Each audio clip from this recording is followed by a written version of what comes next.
They said the court of Verith Keep had not bent its neck to an omega in 200 years of the compact. They said it the way they said other inviolable things, the way they described the still night law, or the king's silence, or the cold that came off the northern ridge every year and killed 2 or 3 wolves who had not respected it, as a fact, as a wall. They said to her, when she was 9 years old, the morning after her mother walked through the keep's outer gate, and did not come back. And they said it to her in the infirmary corridor for 15 years after, every time her competence made someone uncomfortable enough to remind her of her station. She had heard it so many times that she knew the precise interval before the speaker's chin lifted, that small confirming tilt of satisfaction at having placed her correctly in the world. She had never told any of them that she was not asking. She would not tell them tonight either. They would learn it on their own, or they would not, and either way she would go on working. The year was 847 of the compact, and the still night had come again. It arrived the way it always did, in the 48th hour of a cold front that drove every unhoused animal inside and sealed the keep's northern gates with ice. The still night was the longest night of the compact calendar, the one night when no wolf in the territory could shift. Because the Pax had agreed to this 3 centuries ago, to ensure that disputes resolved by something other than the strength of the beast. Resolved instead by voice and record and the plain account of what had actually happened. Senna had always thought it a clever provision. Voice and record were 2 things she had. She carried the infirmary's wound registers under her arm as she climbed the hall stairs, the leather covers cold in her hands, her breath fogging in the torchlight. 23 other pack members moved ahead of and behind her, each bearing their service records for the annual accounting. None of them spoke to her. That was also usual. The convocation hall of Verith Keep was a high-ceilinged room of gray stone and old timber. Its 4 walls hung with the banners of the current and prior Alpha Kings, its dais raised by 4 steps of polished slate at the far end. Torches burned in iron brackets every 6 feet along the walls, and between them the stone breathed cold, the way stone in winter always did, absorbing the room's warmth and giving nothing back. The long central table carried the session register, the compact seal, and the blank receipt parchments each presenter would receive as exament of submission. Graith sat the throne as Senna had always seen him, straight-backed, his heavy dark cloak settled around his shoulders, the iron circlet flat across his brow. He was not a large man by the court standards, but no one in the room organized themselves without first knowing where he was. She had noticed this about him since she was old enough to move freely through the keep without supervision. The air in any room he occupied changed quality, grew heavier, more deliberate, as if the atmosphere adjusted to accommodate what he was without his having asked it to. She had spent 15 years attributing this to his rank. She had not yet had cause to examine whether rank was the full explanation. Lord Steward Colmes stood at the base of the dais steps, his gray and black robes pressed flat, his chain of office gleaming at his throat. He had held the stewardship for 14 years, which was 1 year longer than Senna had spent learning the infirmary records she now carried. He had a face built for the expression of measured authority, broad across the forehead, set in the jaw, capable of disappointment, but not apparently of surprise. He watched the procession of service registers with the practiced patience of a man who has already decided how each presentation will go. When Senna reached the front of the line, his eyes moved over her once. The wound records. His voice was even, not contemptuous exactly, because that would have required the energy of contempt, dismissive, in the way of a man who dismisses without thinking, the way one steps around a puddle. The infirmary's records are internal documents. They are not convocation materials. He looked past her. Next. Senna did not move. She set the wound records on the dais table, squarely, spine out, in the space she had been allocated. The compact requires all service records in the keeping of rank-designated positions to be presented at the Still night accounting. The infirmary keeper is rank designated. She did not raise her voice. She had no need to, because the hall was quiet enough that every person in it heard her. I am the infirmary keeper. From the row of seated nobles at Colm's left, a voice arrived with the precise lightness of a blade held flat rather than edged, an omega presenting wound records to the still night court. Lady Eisen did not look up from the small glass she turned in her fingers. Her gown was deep green, her hair braided in the high style the northern houses favored. How quaint. The hall's attention sharpened. Senna felt it, the way a room's collective breathing changed when it expected something to break. She did not break. She stood beside the records and faced the dais and waited. It was then that she became aware of the king's stillness. Not the ordinary stillness of a man at rest, but the particular quality of arrested attention, the stillness of something that has stopped moving because something else has caught it and held. Graith had not looked at the steward's exchange. He was looking at her, not at her station, not at the records on the table, at her face. She catalogued this as a fact and filed it away, because she was a keeper of records, and that was what she did with facts. She did not yet know what category to file it under. If you find yourself waiting to know whether the court of Verith Keep had met its match, stay close. The night has only just begun. Colm recovered himself and waved a guard forward. Remove the infirmary's records from the presentation table. They will be reviewed internally.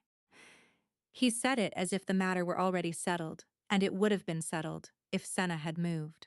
She did not move. The guard looked at the steward, then at the king, and Graith had not spoken and had not moved, and the guard did not touch the records. The night deepened. The other service registers were presented and acknowledged one by one, each presenter speaking their station and their totals, and receiving the receipt parchment that confirmed the compact had noted their contribution. Senna stood where she stood, at the edge of the dais table, not blocking anyone, not inserting herself into anyone else's presentation. Simply present beside the wound records, she had placed correctly and had no intention of moving. The hall grew used to her presence the way it grows, used to a stone that has been there long enough to stop being noticed. Colm made no further direct address to her, which was its own statement, the statement that she was not worth the ongoing expenditure of his voice. She heard it as clearly as the original dismissal, and found it, if anything, slightly more interesting. A man who stopped arguing was a man who had moved to a different arena. She filed this observation in the same place she filed the guard's hesitation and the king's stillness, under things that would become relevant later. Aldra found her in the corridor during the brief recess between the first and second sessions. A small woman of 63 with white hair, kept tidy under a plain cap, and the particular quickness of someone whose joints complained but whose mind refused to take the hint. She was the infirmary keeper emeritus, 31 years in that room before she had handed the work to Senna 4 years ago, and she brought with her the dried herb smell that Senna associated with every memory of safety she possessed. She also brought a covered cup of broth from the kitchen passage, still steaming in the cold air, which she pressed into Senna's hands without ceremony. Colm was watching you before you reached the table, Aldra said, when they had stepped into a corner of the corridor where some stone-absorbed sound. I know. He was not watching you the way he watches someone he has dismissed. Senna drank the broth. It was good, because Aldra had been making broth since before Senna was born, and had the particular economy of someone who wasted nothing, not spices, not heat, not words. An economy in broth produced depth. He is watching me the way he watched my mother, Senna said, before. Aldra's expression did not change. This was how Senna knew she was right. Aldra's face changed very little under bad news, because she had processed a great deal of it across 63 years, and had organized most of it into categories from which the sharp edge had been worn smooth. What Senna's assessment produced in Aldra's face was not surprise. It was a particular quality of settled attention, the look of someone who has been waiting for a conversation and is relieved it has finally arrived. Your mother knew he would come for you eventually, Aldra said. That is not why she left. She left because Colm gave her no other option. A fabricated blood debt, enough documentation to make it stick under compact law, and a council that had already been told which way to rule. She looked at the corridor's far end. She left so the debt would not follow you. She thought the debt was the only thing she had to protect you from. Senna had known most of this, constructed from the infirmary record's silences as much as from their contents. She had not known Aldra knew. She finished the broth and gave back the cup. What does he think I've found? He thinks you've found the entries. Aldra took the cup. He's right. The second session of the convocation was called by a bell in the east wing. Senna returned to the hall, reclaimed her place, and watched the evening's business proceed. The wound records remained on the dais table because no guard had moved them and she had not moved them. And they were, in that sense, exactly where they belonged. She had spent 2 months reviewing the infirmary's archive records, going back 40 years, and she had found 12 entries that did not reconcile. 12 documented wounds, pack members injured in training or border disputes, whose treatment costs had been entered against the Vareth account rather than the general pack fund, in the handwriting of a steward secretary, in a year when no Vareth family member held any administrative role. The entries were individually small, each one easy to miss if you were not looking for the pattern, each one carrying just enough bureaucratic specificity to appear routine. Collectively, they were the architecture of a blood debt, a debt that had been used to expel her mother under compact law, a debt that had never existed. She had brought the records to the convocation because the compact required it. She had also brought them because the 12 entries were in them, annotated in her own hand in the margins, in ink that matched the archive standard. And on the still night, voice and record were the only authority that outranked rank. She had not said this to anyone. She had not needed to say it. She had simply come then. Graith's body failed him. It was sudden and not sudden, the way a thing that has been building for months reaches its threshold. Senna had been watching him since she entered the hall. Not because she watched him the way others watched him, cataloging power and proximity and the direction of his displeasure, but because she had noticed over the past several months that he moved with a faint stiffness he concealed from the room. A physician's observation, the kind of thing she noted the way she noted all physical data, without attachment. Because bodies were systems and systems gave information. She had noticed the stiffness worsening across the autumn. She had noticed the pallor deepening beneath his weathered skin. She had noticed that when the torchlight fell directly on his hands, his knuckles had a faint silver undertone she recognized from the infirmary. Records, specifically from 3 case files flagged and set aside in the autumn because the responsible healer had left the keep service. Colm's personal healer, who had attended the king exclusively for 11 months. She had not said this to anyone. She had no standing to say it. She had filed it under things that required standing she did not yet have. He swayed once, sharply, and then his body made a decision his authority could not override, and he went down from the throne to the dais floor, with a sound that hit the hall, like something falling that should not fall. The room broke into pieces. Colm's voice, raised for the first time all evening, called for the court's healers. 3 men came from the side corridor with equipment cases, moving with the purpose of people who have prepared for exactly this moment. Senna was already moving. She did not ask anyone to let her through. The crowd parted the way. Crowds part when someone moves with absolute certainty about where they are going. And she went through it and knelt beside the king and put her hands to his throat to read his pulse without asking anyone's permission. Because the pulse was information, and she was the person in the room with 15 years of reading it. She did not ask when she pulled the prepared case from beneath her cloak. She carried it to every convocation, to every hall event.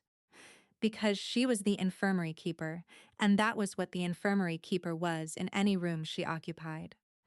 The case held 4 preparations she compounded herself at the start of every still night season, calibrated to the most common winter emergencies. She did not ask when she looked up at Colm's healers and said, quietly and clearly, "What preparation are you giving him?" The senior healer held up a vial. She recognized the color at once. Stillwater resin. The pale gold suspension derived from the marsh plants that grew along the frozen riverbanks and used specifically in still night treatments for silver contact injuries, which suppressed a wolf's regeneration, and required a carefully prepared antidote compound to counteract. This preparation was wrong. The suspension was too concentrated, the base compound uncut, the color too deep by 3 shades. She had seen this exact color in the infirmary records in the autumn. In the case notes, Wolf, whose silver-inflamed wounds had worsened under treatment and who had spent 3 weeks in the infirmary recovering from what should have been a straightforward course. Colm's healer had treated that wolf. She had flagged the preparation notes and set them aside with his name on the flag. She understood in the same breath what she was looking at and what it had been doing to Graith across 11 months of steady administration, and what would happen if she let Colm's healers administer another dose. That preparation is misprepared, she said. She kept her voice at the level she used to describe the weather. If you administer it in his current state, the silver spread will accelerate. He will not recover. She opened her case. I have a corrected preparation. I will administer it. The hall had gone very quiet. Treating the Alpha King without authorization in front of the full convocation was a capital offense under the compact. She knew this. She had read it in the law sections she maintained in the infirmary library. She was aware of it the same way she was aware of the cold stone floor under her knees and of the specific weight of the compact silence when it required something from her that she had not been given permission to give. She pressed the corrected Stillwater preparation to the silver-traced veins at his wrist, the compound carried in the small cloth pad that allowed the active resins to absorb through the skin without needle or blade, and she held it steady, counting the seconds the way she counted every treatment, not because she needed to count them, but because counting was a structure, and structure was what the hands did when the mind needed to stay clear. The pulse under her fingers changed, slowly, then steadily. Then, with the deep resonance of a wolf's body correcting itself, the sound she had learned to recognize as the body finding its own way back, once you had removed the thing that was preventing the return. His eyes opened. They were a specific shade of gray, darker at the edges, and they found her face immediately.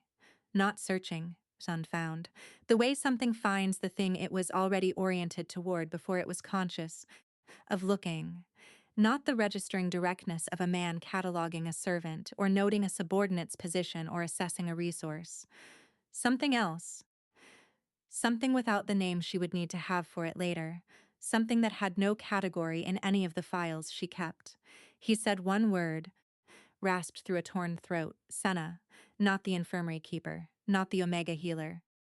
Not her station or her role, or any of the designations the hierarchy had prepared for her.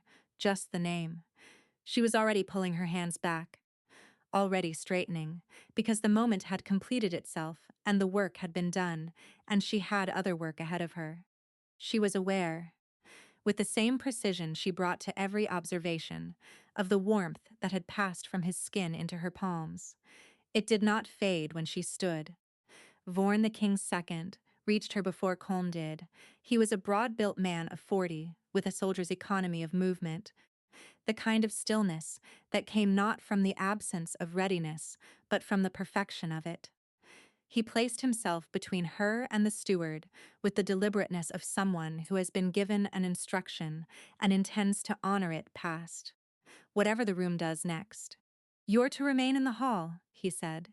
His voice was quiet and not unkind. "Pending judgment, Capital Defense Protocol." He paused. "Those are the steward's terms," Senna nodded. She had expected this. She looked at the wound records, still on Day's table, and then at Colm's face, which was the face of a man who has watched something he intended to prevent happen in front of him, and is now reassembling his options. She did not speak to him. Aldra was at her elbow before Colm had finished reassembling.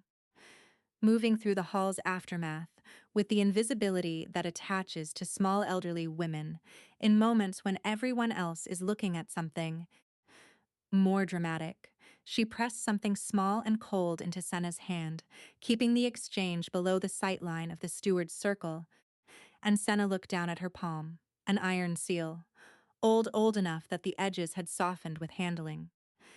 The face bearing a mark she had not seen since she was 9 years old, the doubled ring and spur of the Vareth line pressed deep into iron that had been used for 200 years before it came to rest in her mother's keeping and then in Aldra's, her mother's seal. She had not known Aldra had it. She had thought it lost, gone with her mother out the northern gate, never to come back. She gave it to me the morning she left, Aldra said. Barely moving her lips, her gaze directed at the middle distance of the hall as if watching the proceedings. She said you would need it when you were ready to use it. I have been waiting to know whether you were ready. A pause. You are ready. Senna closed her fingers around the seal. The iron was cold, then it was warm. Vorn spoke again a moment later, quieter, and he held out his right hand. On his smallest finger sat a ring she recognized from 15 years of watching Graith in formal sessions. A flat iron band without ornament, the seal ring worn on occasions of state, because it marked orders as carrying the king's direct authority. Not the steward's relay, not the council's interpretation, the king's own word. The king's order, Vorn said, is that you are not to be confined. Those are the king's terms, and I am to relay them to the steward. He looked at her steadily. The ring is proof of transmission. She looked at the ring on Vorn's hand. The warmth of the metal reached her through his palm before she looked away. Lady Eisen passed her in the corridor as the hall's company moved toward the recess. She slowed with the deliberateness of someone who has chosen to slow. Her expression was the careful arrangement of a woman composing satisfaction from what she considers to be certain outcomes. They'll strip the records and burn them, she said. You should have stayed in your corner. She did not wait for a response which was, Senna thought, consistent. Lady Eisen had never required a response. She required an audience for her certainties. Senna had none to give. Vorn carried the king's order to Colm. There was a conversation between them, of which Senna could hear the register but not the words.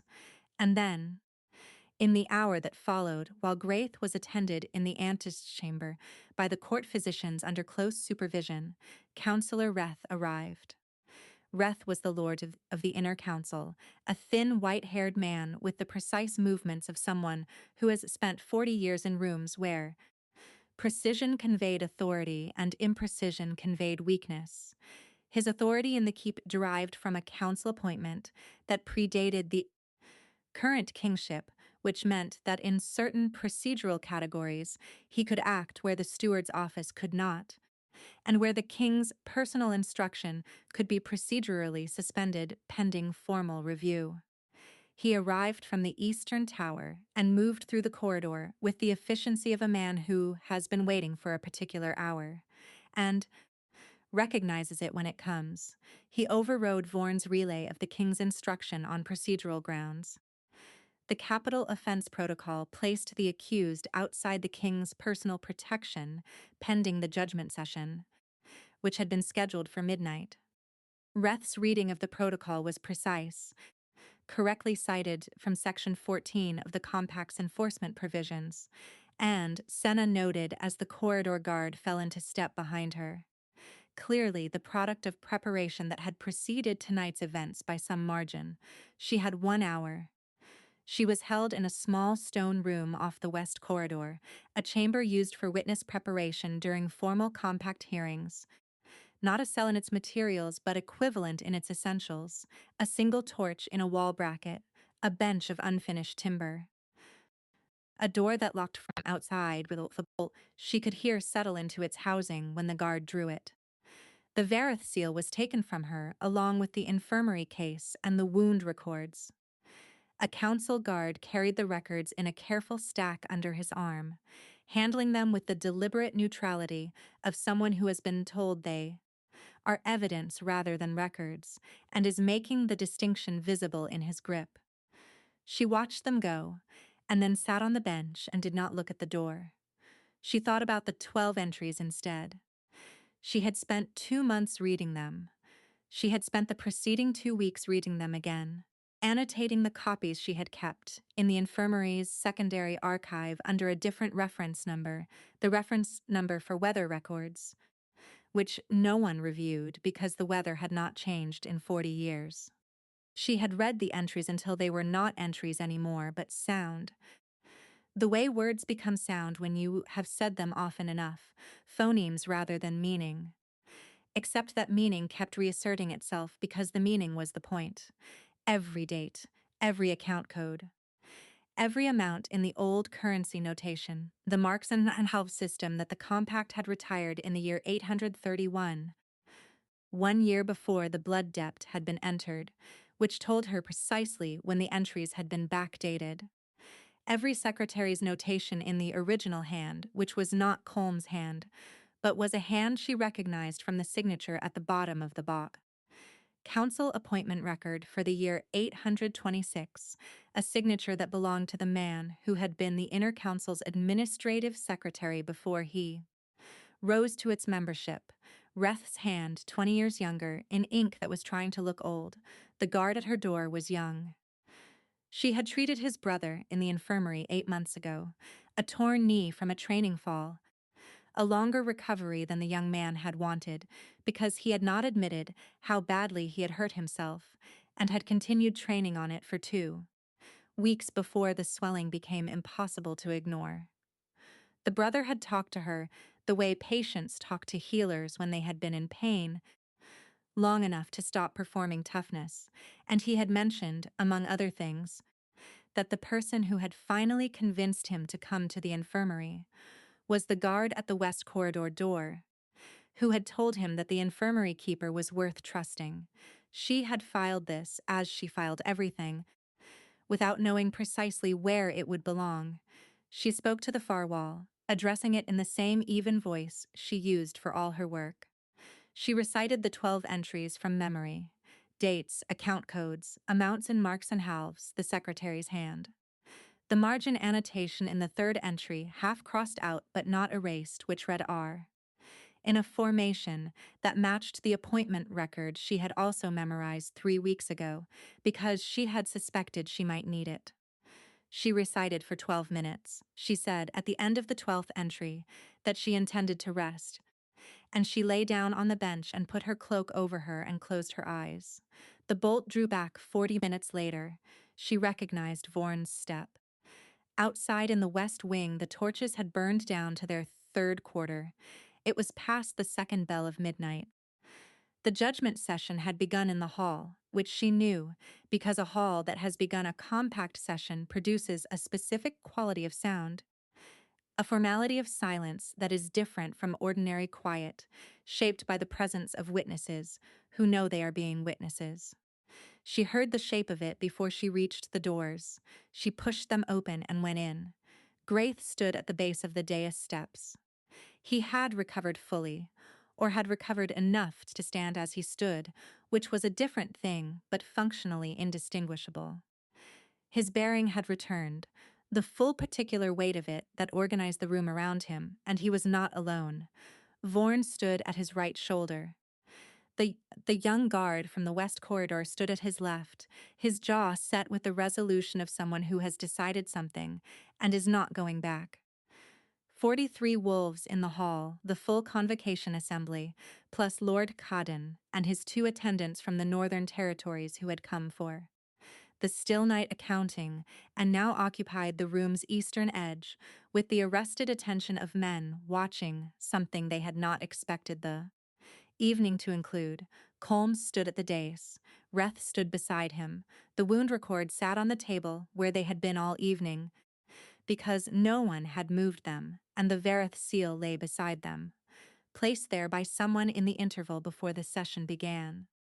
The hall's silence had the specific quality of a held breath. Graith's eyes moved from Colm to Reth to the records to Senna, and the passage of his gaze was not a cataloguing. She stood in the hall and held what she knew. 15 years, which was the length of time she had spent in the infirm, and the length of time she had spent without a bond seal or a ranked partner or any of the social machinery the compact used to determine whether a person's word carried weight.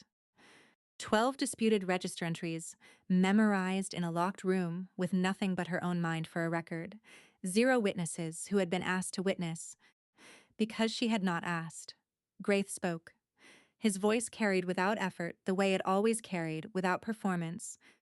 The voice of a man who did not need volume because the room already leaned toward him. He named the 12 entries. He named each account code and each amount in marks and halves. He named the annotation in the third entry's margin and the hand it belonged to. And he named Reth's position in the year 826 and the signature that matched it.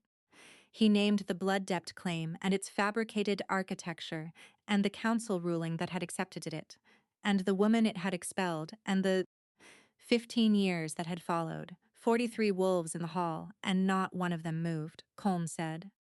This is the testimony of an unauthorized healer and a captive Omega.